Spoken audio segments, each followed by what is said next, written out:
हैं। तो आइए, पहला प्रश्न है कि सर्वोच्च न्यायालय के न्यायाधीश किस आयु में सेवानिवृत्त होते हैं, रिटायर्ड होते हैं? तो 65 वर्ष की आयु में। क्वेश्चन नंबर 2, संविधान की व्याख्या कौन करता है? तो संविधान की व्याख्या न्यायपालिका करता है। कौन सा? न्यायपालिका। भारतीय संविधान की अभिरक्षक कौन है? भारतीय संविधान का अभिरक्षक भारत का मुख्य न्यायाधीश, ये अभिरक्षक कहलाते हैं। भारत में उच्चतम न्यायालय के न्यायाधीश की नियुक्ति के रूप में नियुक्ति के लिए कौन सी अर्हता अर्थात क्वालिफिकेशन अनिवार्य है?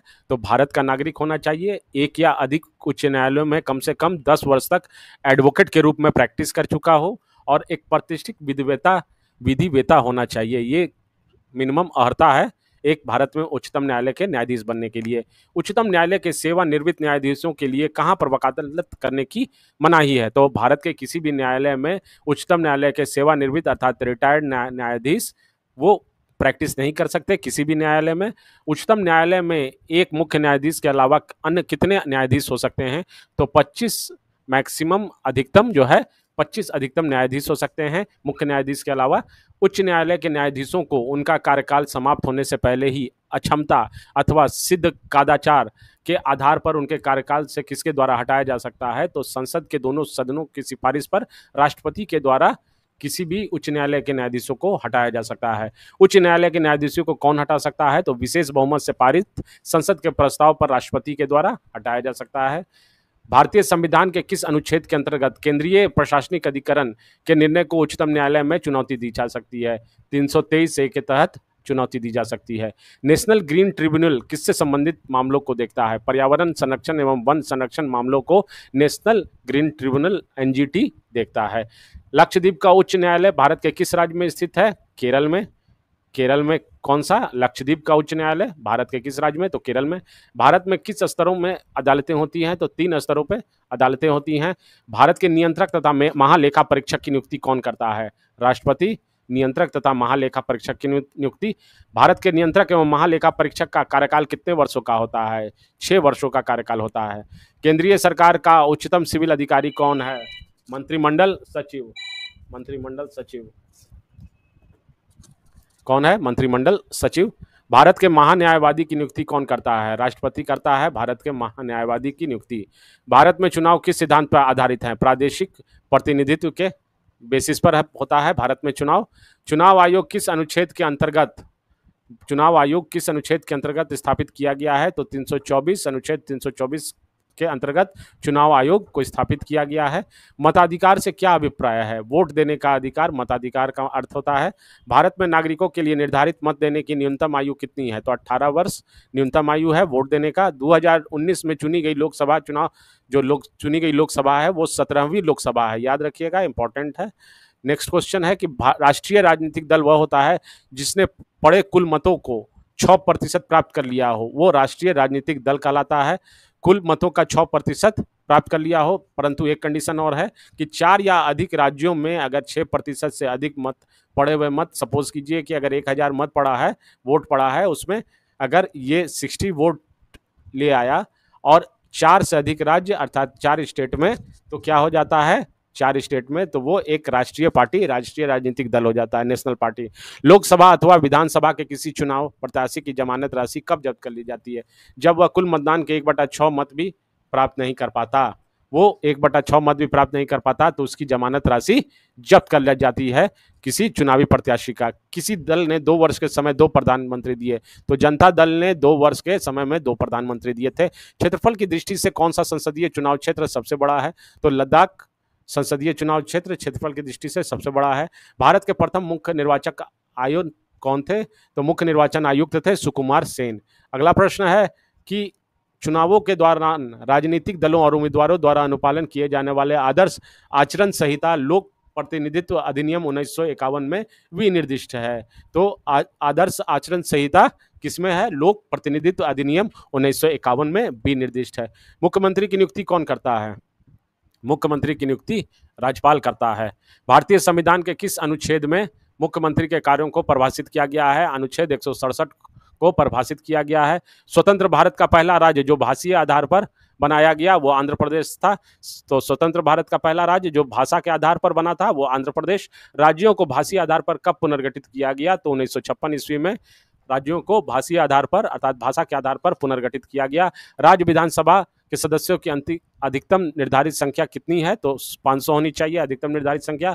राज्यपाल द्वारा जारी विधानसभा में एंग्लो इंडियन समुदाय के कितने सदस्य नामित किए जा सकते हैं? तो एक को नामित किया जा सकता है। परिषद बनाई या समाप्त की जा सकती है अनुच्छेद 169 से, अर्थात विधान परिषद के बारे में कहा जा रहा है कि विधान परिषद बनाई या समाप्त की जा सकती है अनुच्छेद 169 के तहत। स्वतंत्र भारत की पहले महिला राज्यपाल कौन थी? तो श्रीमती सरोजनी नायडू पहली महिला राज्यपाल थी। संविधान बनने के समय जो क्षेत्र नॉर्थ ईस्ट फ्रंटियर एजेंसी के नाम से जाना जाता है वह अब अरुणाचल प्रदेश है। राज्य कौन सा नाम से जाना जाता था? नॉर्थ ईस्ट फ्रंटियर एजेंसी के नाम से। भारत के संविधान में कितनी अनुसूचियां हैं? तो 12 अनुसूचियां हैं। हमारे संविधान में आर्थिक योजना शामिल है समवर्ती सूची से। आर्थिक योजना शामिल है समवर्ती सूची में। जंगल अर्थात फॉरेस्ट भारत के संविधान की 7वीं अनुसूची में दी गई है। किस सूची में सूचीबद्ध है? तो समवर्ती सूची में ये सूचीबद्ध है।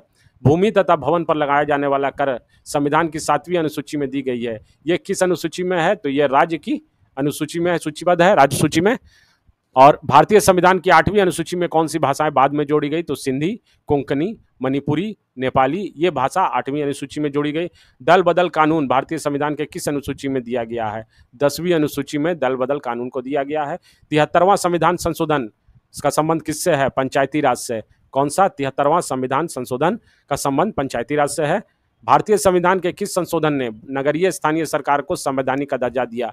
तो 74वें संविधान संशोधन के में नगरीय स्थानीय सरकारों को संवैधानिक दर्जा दिया गया। नगर प्रशासन का कौन सा प्रकार छोटे शहरों क्षेत्रों को नियंत्रित करता है? तो नगर पालिका परिषद ये छोटे शहरी क्षेत्रों को नियंत्रित करता है। 73वें संवैधानिक संशोधन अधिनियम ने पंचायतों को संवैधानिक मान्यता प्रदान करने के लिए किसको सम्मिलित किया गया? भाग 9 में किसको? 73वें संविधान संशोधन अधिनियम में पंचायतों को संवैधानिक मान्यता प्रदान करने के लिए भाग 9 में सम्मिलित किया गया। भारतीय संविधान का कौन सा अनुच्छेद राज्य सरकारों को ग्राम पंचायत के गठन का निर्देश देता है? अनुच्छेद 46 जो है वो ग्राम पंचायतों को का गठन का निर्देश देता है राज्य सरकारों को। अगला प्रश्न है कि पंचायती राज व्यवस्था शासन के कितने स्तरों में विभाजित है? तो 3 स्तरों में। भारत में त्रिस्तरीय जो पंचायती राज प्रणाली का प्रस्ताव किसने दिया था? तो बलवंत राय मेहता समिति ने भारत में त्रिस्तरीय पंचायत राज प्रणाली का सुझाव दिया था। पंचायत समिति किसके प्रति अपने कार्यों के लिए जवाबदेही है? तो जिला परिषदों के प्रति जवाबदेही रहता है। किस आयोग ने केंद्र और राज्य संबंध की जांच की? तो सरकारिया आयोग ने केंद्र और राज्य संबंध की जांच की। किस राज्य ने सबसे पहले पंचायती राज अपनाया था? तो राजस्थान ने सबसे पहले पंचायती राज अपनाया था। अगला प्रश्न है कि लोकतंत्रीय विकेंद्रीकरण का अर्थ क्या है? आशय है स्थानीय सरकार, लोकतंत्र विकेंद्रीकरण। नेक्स्ट क्वेश्चन है कि भारत में आधारित लोकतंत्र कौन सुनिश्चित करता है? तो पंचायती राज भारत में आधारित लोकतंत्र को सुनिश्चित करता है। नगर निगम का अध्यक्ष कौन होता है? महापौर। नगर निगम का अध्यक्ष महापौर होता है। अगला प्रश्न है कि संघ लोक सेवा आयोग को रिपोर्ट किसको प्रस्तुत करनी होती है? तो संघ लोक सेवा आयोग को रिपोर्ट राष्ट्रपति को पेश करनी होती है। अल्पसंख्यक के लिए राष्ट्रपति आयोग किस वर्ष बनाया गया? 1992 में अल्पसंख्यक के लिए राष्ट्रपति आयोग बनाया गया था। महिलाओं के सशक्तिकरण के लिए राष्ट्रीय नीति किस वर्ष अपनाई गई थी? 2001 में महिलाओं के सशक्तिकरण के लिए राष्ट्रीय नीति अपनाई गई थी। कौन सा अनुच्छेद भारतीय संसद के संविधान में संशोधन करने की शक्ति प्रदान करता है? तो अनुच्छेद 368 भारतीय संसद को संविधान में संशोधन करने की शक्ति प्रदान करता है। कौन सी सरकार महिलाओं तथा पुरुष को समान अधिकार तथा अवसर देने में विश्वास रखती है? तो लोकतांत्रिक सरकार वो महिलाओं तथा पुरुषों को समान अधिकार देने का में विश्वास देती है। संयुक्त राष्ट्र संघ के सदस्य देशों ने विश्व शांति तथा उसकी सुरक्षा की प्राथमिक जिम्मेदारी किसको सौंपी है? सुरक्षा परिषद को। यूएन सुरक्षा परिषद के 5 स्थायी सदस्य कौन कौन हैं? चीन, फ्रांस, रूस, यूके और यूएसए, ये यूएन सुरक्षा परिषद के 5 स्थायी सदस्य हैं। पंचशील के सिद्धांतों का प्रस्तावक कौन थे? तो पंडित जवाहरलाल नेहरू। स्वतंत्रता को किस प्रकार की सीमित किया जा सकता है? स्वतंत्रता को विधि के द्वारा सीमित अर्थात लिमिट में किया जा सकता है। किस अमेरिकी राष्ट्रपति ने कूटनीतिक संबंध सुदृढ़ करने के लिए 1972 में चीन का दौरा किया था? रिचर्ड निक्सन ने 1972 में चीन का दौरा किया था। आदर्शवाद का जनक किसे माना जाता है? प्लेटो को आदर्शवाद का जनक माना जाता है। राज्य शब्द का प्रयोग सर्वप्रथम किसने किया था? तो मैकियावेली ने राज्य शब्द का प्रयोग सर्वप्रथम किया था। मनुष्य एक सामाजिक प्राणी है, यह कथन किसका है? अरस्तु का। मुक्ति सामान्य इच्छा शक्ति का पालन करने में है, यह किसने कहा था? रूसो ने। मुक्ति सामान्य इच्छा शक्ति का पालन करने में है, यह किसने कहा था? रूसो ने। तो 2 पार्ट में मैंने आपको यहाँ पर भारतीय राज्य व्यवस्था से दिया था, पार्ट 1 पार्ट 2। पार्ट 1 मैंने अपलोड कर रखा है, तो अगर आपको वीडियो पसंद किया पड़ा होगा तो सब्सक्राइब जरूर करेंगे। अगला मेरा कोशिश है कि एक से एक दिन में मैं आपको ज्योग्राफी दे दूं।